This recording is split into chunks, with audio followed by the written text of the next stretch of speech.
সংবর্ধনা বা এই যে সাদর আমন্ত্রণ, তাকে সম্ভাষণ জানানোর জন্য যে আয়োজন, আর কোথাও কোনো জায়গা নেই। এজন্য মঞ্চ থেকে কিন্তু বারবার বলা হচ্ছে যে যেখানেই আছেন তাকে সেখানেই অবস্থান করার জন্য।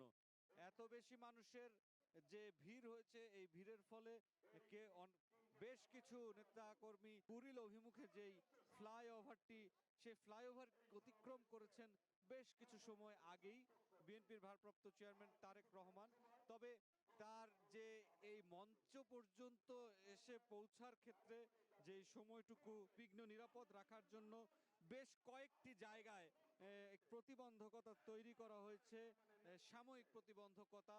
নেতাকর্মীরা কিন্তু সেই প্রতিবন্ধকতাগুলো পর্যন্ত এসে যে জমায়েত হয়েছেন, যে জমায়েতের ফলে আসলে সড়কটি কিছুটা সাময়িক সময়ের জন্য প্রতিবন্ধকতা তৈরি হয়েছে।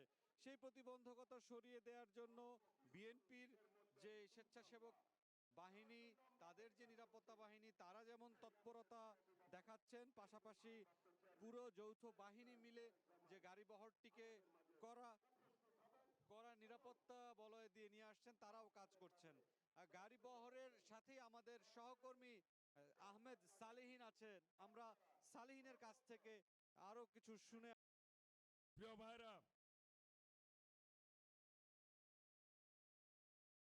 অনেকক্ষণ ধরে আপনারা দাঁড়িয়ে আছেন, কেউ বসে আছেন, অনেকেই সকালে নাস্তাও খান না, এরকম লোকের সংখ্যাই বেশি, তাই না?